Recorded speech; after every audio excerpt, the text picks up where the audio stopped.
அது உண்மையிலேயே வந்து ஒரு பயங்கர ஒரு பதட்டமா இருந்தது. அ ரொம்ப எமோஷனலாவும் பதட்டமா இருந்தது. ரொம்ப பயமாவும் இருக்கு. ஏன்னா எனக்கும் ஒரு பெண் குழந்தை இருக்கு. எனக்கும் ஒரு பெண் குழந்தை இருக்கு.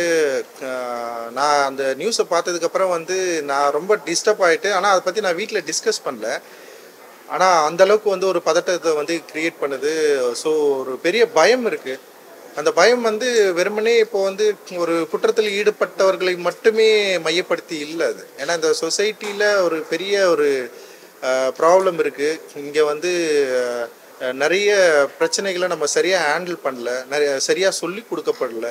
நம்முடைய கல்வி நிலங்கள் வந்து நமக்கு வந்து சரியான கல்விய போதிக்குதா அப்படின்னு நெறைய பிரச்சனைகள் இருக்குது.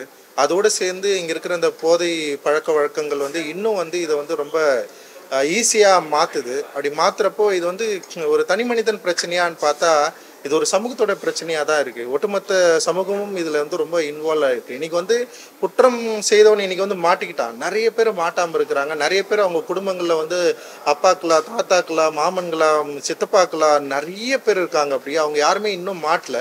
இந்த பசங்க மாட்டிட்டானுங்க. அப்போ அந்த மாட்டுன பசங்க குற்றம் ஏத்துட்டானுங்க. அவங்களுக்கு ஒரு பெரிய தண்டனை தரணும். அது எல்லாமே முக்கியம் தான். ஆனா மாட்டாத நெறைய பேர் வந்து என்ன பண்றாங்கன்னா, மாட்டுனவன குற்றம் சாட்டுறதுல வந்து அவங்க ரொம்ப பயங்கரமா இருக்காங்க. ஆனா இந்த சமூகம் வந்து இதுக்கு பொறுப்பேத்துக்கணும் அப்படின்னு நான் நினைக்கிறேன். இந்த ஒட்டுமொத்த சொசைட்டி தான் இதுக்கு வந்து காரணம். அது பொறுப்பேத்துக்கணும். இங்க இருக்கிற அரசியல் இயக்கங்கள், இங்க இருக்கிற கல்வி நிறுவனங்கள், இங்க இருக்கிற சமூக கூடங்கள் எல்லாருமே இதுக்கு வந்து பொறுப்பேத்துக்கணும். அவங்கள வந்து நம்ம என்ன வாழ்க்கை வாழுறோம்? என்ன மாதிரியான மனநிலையில் இருக்கிறோம்? ஏன் இப்படி ஒரு எண்ணம் தோன்றுது? இந்த எண்ணத்த வந்து எப்படி வந்து கட் பண்ணலாம்? அப்படின்ற ஒரு பெரிய பிராக்டிஸ்க்குள்ள நம்ம வந்து போகணும்னு நினைக்கிறேன். இதுக்கு வந்து அடிப்படையா இருக்கிற கல்வி தான் பிரச்சனையா நான் நினைக்கிறேன். கல்வியும் இங்க இருக்கிற வந்து ஒரு பகுத்தறிவற்ற தன்மையும் வந்து ரொம்ப ரொம்ப மோசமான இடத்துக்கு நம்மள கொண்டு போகுது. ஸோ அந்த பிராக்டிஸ நம்ம அடிப்படையில நமக்கு உருவாகுறப்போ டெஃபினட்டா வந்து இந்த பிரச்சனைகள வந்து களையலாம் அப்படின்னு நினைக்கிறேன். இது ஒவ்வொரு தனி மனிதனுக்கும் உண்டான ஒரு பொறுப்புணர்வு. இது எல்லாருமே உணர்ந்து நம்ம செயல்படணும் அப்படின்னு நான் நினைக்கிறேன்.